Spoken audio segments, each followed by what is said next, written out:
ETF index mutual funds నేర్చుకుని stock మార్కెట్లో రాణించాలనుకుంటున్నారా? వెంటనే ఈ నెంబర్కి కాల్ చేయండి.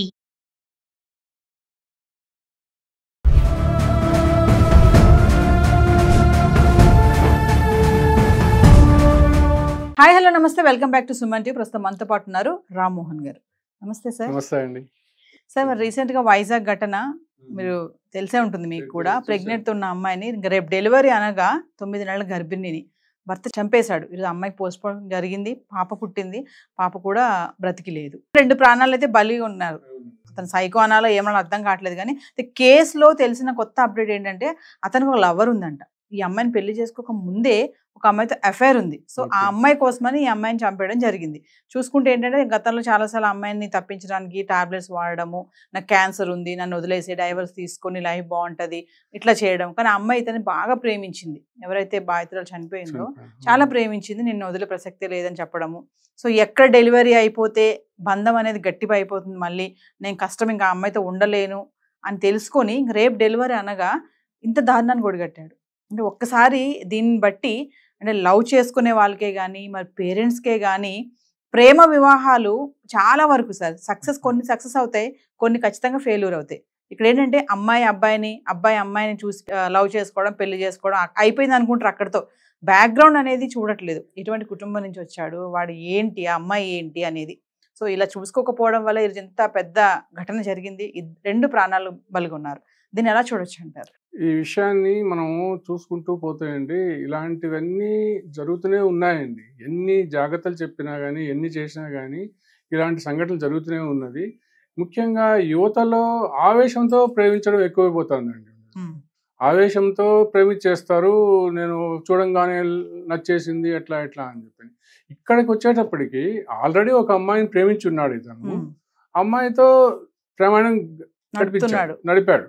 తర్వాత ఇంకొక అమ్మాయి కనిపించేటప్పటికి ఆ అమ్మాయి ఈ అమ్మాయి కంటే కూడా ఈ అమ్మాయి అందంగా ఉందేమో, ఇంకా ఏమైనా ఫైనాన్షియల్ బ్యాక్గ్రౌండ్ చూసినాడో ఏ కారణాలను ఉండండి, ఒక అమ్మాయిని మనస్ఫూర్తిగా ప్రేమించినప్పుడు ఆ అమ్మాయిని వదిలేసేసి ఈ అమ్మాయిని చేసుకున్నావు, సరే ఆ అమ్మాయిని నాశనం చేసావు ప్రేమ పేరుతో.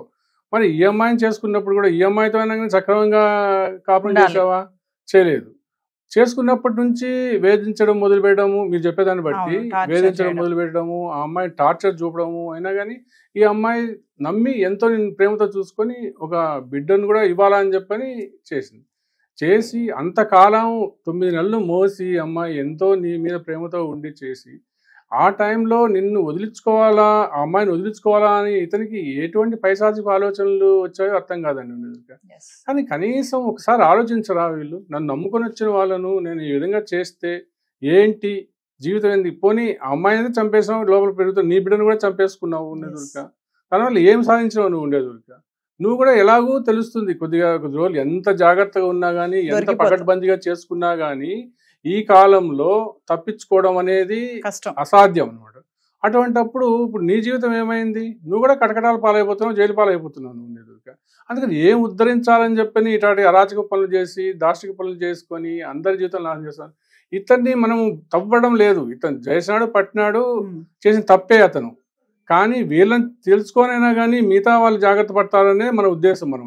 అమ్మాయితో ఎఫ్ఐఆర్ ఉంది, నువ్వు వెళ్ళిపోతే అయిపోయేది అమ్మాయితోటి, అనవసరం ఈ అమ్మాయిని చంపడం ఎందుకు ఊరిక?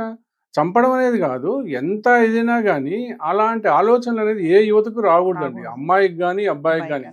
ఇంతకుముందు ఒకసారి మనము ఒక లేడీ ఒక్కొక్కరితో ఇల్లీగల్ అఫైర్ పెట్టుకోవాలని చెప్పి మొగుడినే చంపించడం, స్కెచ్ వే సుపారీ ఇచ్చి.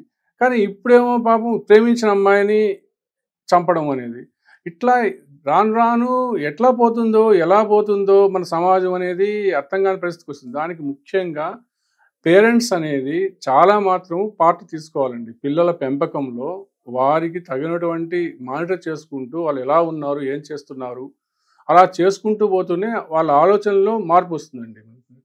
అది మధ్యతరగతి కానివ్వండి, పెద్ద రిచ్ పీపుల్ కానివ్వండి, లేకపోతే లో గ్రేడ్ కానివ్వండి, ఎవరైనా కానివ్వండి, ప్రతి ఒక్కరికి అబ్బాయి కానీ అమ్మాయి కానీ వాళ్ళ పెంపకంలో కొద్దిగా చెప్తూ ఉంటే మంచి చెడ్డలు చెప్తూ ఉంటే వాళ్ళు తెలుసుకొని కొద్దిగా ఎలా ఉండాలి, ఏం చేయాలని ఇట్లాంటి అరాచక పనులు చేయకుండా ఉంటారు అనమాట. అంటే తల్లిదండ్రులు కూడా ఇలా మా అమ్మాయి ఒక అబ్బాయిని ప్రేమించిందని చెప్పగానే ఓకే ప్రేమించావా మంచిదే అని చెప్పి పెళ్లి చేసేయకుండా వెనక బ్యాక్గ్రౌండ్ ఏంటని సర్చ్ చేయాలి. చూసుకోవాలి ఎలా ఉంటారు, ఏం చేస్తారు, చేస్తే వాళ్ళకు చేస్తే ఎలా కలిసి ఉండగలుగుతారు, వాళ్ళు ఉండగలుగుతారా లేదా, ఏంటి, ఈ అమ్మాయి ఎలా ఉంటుంది, ఈ అబ్బాయి ఎలా ఉంటాడు. ఒకవేళ అబ్బాయి అనుకోండి, అబ్బాయి ప్రేమించాలని చెప్పంగానే ఆ అమ్మాయి ఎటువంటి బ్యాక్గ్రౌండ్ నుంచి వచ్చింది. కొంత ఈ కాలంలో ఫ్యాంటసీ అయిపోతుంది అనమాట. ప్రేమించడము, ఆ తర్వాత మళ్ళీ కొద్ది రోజులు రిచ్ పీపుల్ కొద్దిగా ఉంటారు అనుకోండి, అబ్బాయిలు అనుకోండి, వాళ్ళకు విపరీతమైన డబ్బు ఉంటుంది అనమాట. లివింగ్ రిలేషన్షిప్స్ అదే ప్రేమించేసుకుంటారు, కొద్ది రోజులు వాడుకుంటారు, వదిలేస్తారు, మళ్ళీ అమ్మాయి పిచ్చి దగ్గర తిరుగుతుంది అనమాట. అట్లా అమ్మాయిలు కూడా చేస్తున్నారు అనమాట.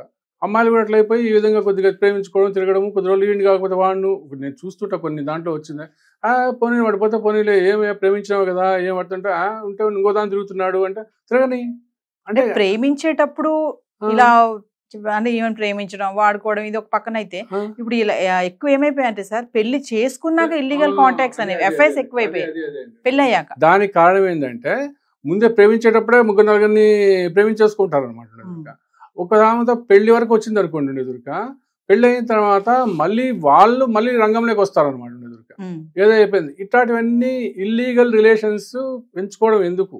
నువ్వు బాధ్యతగా ప్రేమిస్తే ఒక అమ్మాయిని ప్రేమించుకో, ఒక అబ్బాయిని ప్రేమించుకో, వాళ్ళని పెద్దలను ఒప్పించుకొని మీ బ్యాక్గ్రౌండ్లు అన్నీ బాగుంటే గన ఎలాంటి ఇబ్బందులు ఉండవు, మేము జీవితంలో బాగా ఉండగలుగుతాము, బాగా మంచి జీవితం చేయగలుగుతాము అనుకున్నప్పుడు ఇరువురు పెద్దలను ఒప్పించుకొని చేయండి. ఒకవేళ మీరు ఫైనాన్షియల్గా సౌండ్గా ఉండి వాళ్ళు ఒకవేళ ఒప్పుకోకపోయినా కానీ మీ ప్రేమను సఫరం చేసుకుంటామని ధైర్యం ఉంటే మీరు మేజర్స్ అయితే వెళ్ళిపోండి ఉండేది, మీరు చేసుకోండి, సంతోషంగా ఉండండి. ఇలాంటి పనులు చేసి ఒక జీవితాలను నాశనం చేసి ఆ అమ్మాయి ఎన్నో ఆశలు పెట్టుకోవచ్చు, నాకు మంచి జీవితం కావాలా, కుటుంబ జీవితం కావాలా. అందుగాక ఇప్పుడు దాంట్లో ఈ విషయంలో ఆ అమ్మాయికి తల్లి గుడ్డిదంటున్నారు, బ్లైండ్, తండ్రి లేడు అంటున్నారు. ఇంకా అటప్పుడు నువ్వు ఎంత బాగా చూసుకోవాలా అంటే ఇది చెప్పడం కాదు, మనం ఇలాంటి మంది ఎంతో మంది ఉన్నారండి.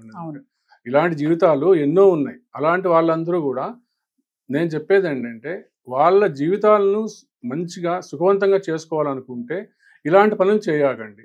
ముందుగానే ప్రేమించుకునేటప్పుడే మీరు ఎలా ఉంటాము, మన జీవితం ఎలా ఉండబోతుంది, ఎవరైనా పెద్దల సలహా తీసుకోండి, మంచి స్నేహితుల సలహా తీసుకోండి, మీరు మీ జీవితాన్ని ఆనందమయం చేసుకోవడానికి ప్రయత్నించండి.